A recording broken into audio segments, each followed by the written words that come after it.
truc en mode genre, voilà, c'est pas à la Kim K. C'était vraiment des fake stories. Des fois, elle allait juste, avant le boulot, faire juste une photo. Après, elle allait bosser, tu vois, elle faisait même pas les séances et tout. Elle a fait ça pendant 3 mois. Après, au bout de 3 mois, bam, photo en maillot. Quand ça fait maintenant, elle a ses abdos, elle a le même levé carrément, elle a le même levé, tout ça. Les gens vont dire, ah ouais, toi, tu dis, ah ouais, hein, le sport, hein. Yo, bon.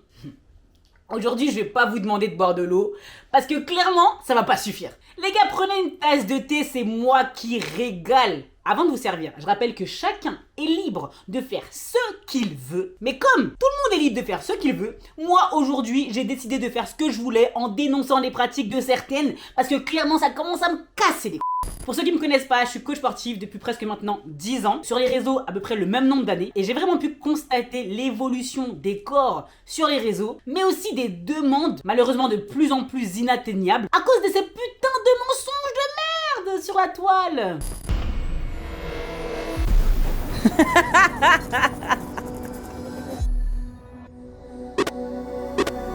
Vous avez vu le titre, vous avez écouté l'intro. Aujourd'hui, on va parler de BBL, d'abdominal etching, mais pas des influenceurs, ça on connaît. Je vais parler des gens lambda, les gens lambda, vos proches, etc., qui ne vous disent rien. Parce que oui, faut savoir qu'au tout début, il y a eu la première vague de Nicki Minaj, etc. Tu sais, les chirurgies où vraiment, ça se voyait de ouf, tu vois. On connaît. Il y a eu la deuxième vague avec les influenceurs, etc., les meufs de télé-réalité, les femmes de chanteurs qui arrivaient, hein. Ceux qui savent. Mais il y a aussi eu la troisième vague.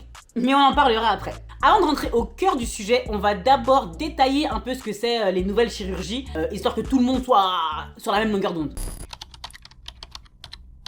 Bon, le BBL, le Brazilian Butt Lift, on connaît. Kim Kardashian, Cardi B, etc. C'est une chirurgie qui consiste à réaliser une liposuction, une lipoaspiration au niveau du ventre ou d'autres parties du corps pour par la suite les réinjecter dans les fesses. Les Kim K, etc., les personnalités où ça se voit vraiment, c'est parce que bien souvent elles ont tout réinjecté. Mais t'es pas obligé de tout réinjecter en fait.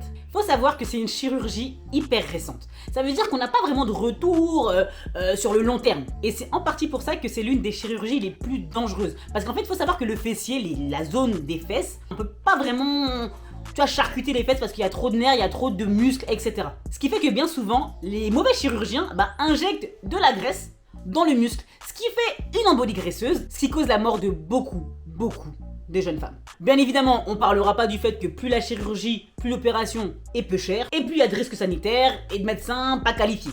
T'as capté, tu sais déjà. Il faut savoir que quand tu fais un BBL, le médecin te recommande vivement, voire t'oblige normalement, à faire du sport derrière. Le sport doit être obligatoire. Big up à Nicki Minaj qui apparemment au Met Gala avait un peu de difficulté à monter les marches. Je vous mets le lien en description. Car sinon la graisse injectée en fait elle va migrer, tu deviens difforme. Ou pire encore, si tu regrossis, vu que tu auras enlevé du gras sur les zones que tu avais de base, ton corps va créer d'autres zones de stockage. Donc peut-être qu'à la base tu avais du gras que au niveau du ventre, et tu vas commencer à prendre au niveau des bras, au niveau des cuisses, au niveau de zones dont t'as pas forcément envie.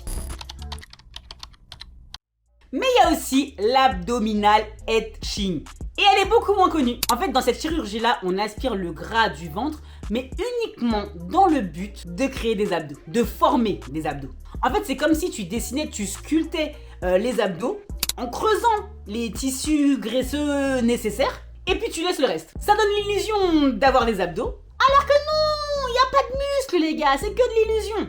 Avant, ça se faisait énormément chez les mecs, mais maintenant c'est chez tout le monde, surtout les fit girls. Je vous renvoie vers la vidéo de Justine Galis où vraiment elle explique tout en détail. Et puis après t'as toutes les microchirurgies, injection de silicone dans les fessiers, et tout ça sans anesthésie générale.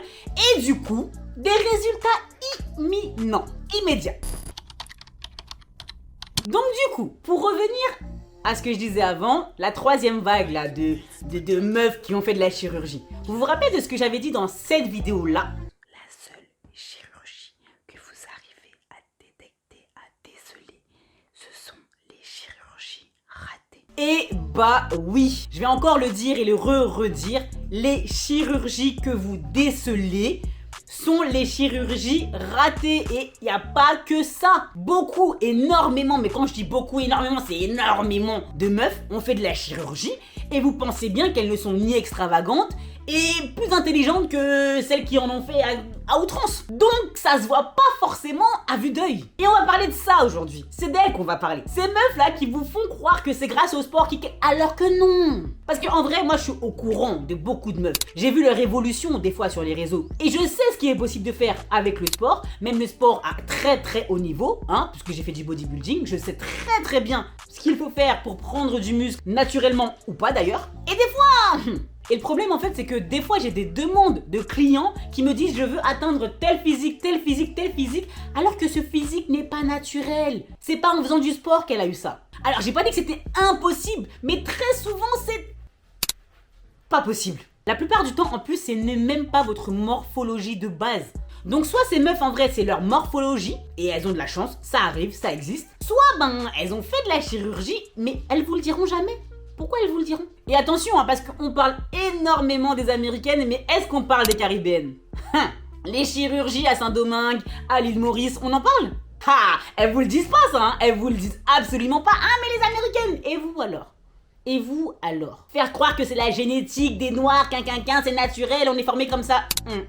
Vous mentez. Et vous le savez! Les chirurgies là-bas, à l'époque, vers 2013, etc., c'était à 1800 $. Bien évidemment, maintenant que c'est à la mode, les prix ont augmenté. Mais c'est toujours pas si cher que ça.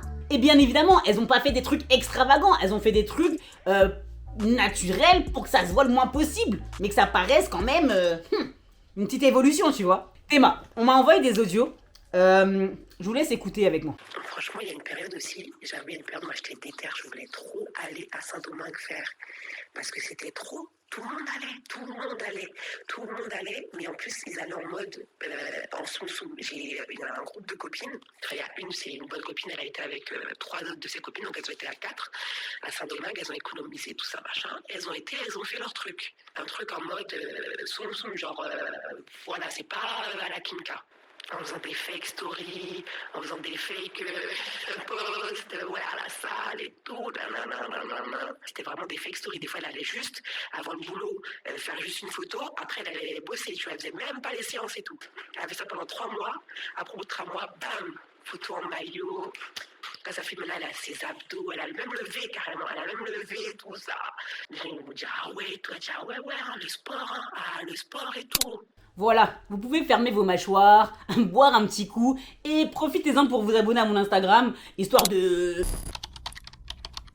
En tout cas, voilà dans quel monde on vit. Alors, je leur jette pas la pierre, Enfin, si, quand même. Mais comprenez que vous ne pouvez pas donner aveuglément votre confiance et prendre pour modèle n'importe qui sans connaître les backstage. Car en vrai, ces personnes n'ont aucune raison, aucun intérêt à vous dire qu'elles ont fait de la chirurgie. Et encore moins quand elles doivent vous vendre des programmes. Big up à certaines influenceuses françaises. Et puis en fait, même des proches de vous.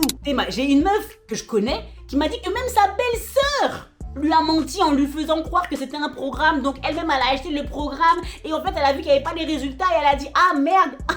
Et son frère lui a dit un jour « Ah mais t'as vraiment cru ma meuf ? Ah non, c'est une chirurgie !» Donc même sa belle-sœur lui a menti sur sa chirurgie. Comment vous pouvez croire les meufs que vous connaissez pas sur Instagram? Comment vous pouvez les croire? À 100% en tout cas. Bref, soyez lucides, analysez bien. Il y a des nombrils qui ne trompent pas. Il y a des hanches qui ne trompent pas. Il y a des fesses comblées sur le côté là qui ne trompent pas. Et quand bien même des fois ça paraît naturel, des fois ça ne l'est pas. Votre corps reste le vôtre, avec ses défauts, avec ses qualités, avec ses atouts. Vous ne pouvez pas vouloir ressembler à tout prix à quelqu'un. C'est pas sain en fait. C'est pas sain du tout. Mon dernier conseil, ce sera vraiment apprenez à connaître votre corps, votre morphologie. Comme ça, vous pourrez savoir vers quel physique vous pourrez tendre naturellement. Alors certes, on n'est vraiment pas tous logés à la même enseigne, je le conçois. Mais je vous jure que votre santé n'a pas de prix. La mode, ça va, ça vient, mais pas votre santé, ni physique, ni mentale. Essayez de vous détacher au maximum de ces idéaux que la société, que les réseaux maintenant vous imposent. Et je vous jure que depuis que j'ai fait ça, et que je le fais toujours d'ailleurs, j'essaye, et ben je me sens beaucoup mieux. C'est un long travail, hein, je le conçois, hein, mais je me sens tellement mieux. Fouf! En tout cas, j'espère que tu as aimé cette vidéo. Si tu as aimé, like et partage-la au maximum de personnes. Vieux, jeunes, qu'importe, tout le monde. Pour que tout le monde sache un peu ce qui se trame derrière tout ça. Et qu'on puisse au mieux se détacher de cette image-là et être en paix avec nous-mêmes. Vous voyez ou pas? Allez faire du sport parce que je vous l'ai pas dit en début de vidéo. Et puis, on se dit à la prochaine pour une nouvelle vidéo. Tchuss.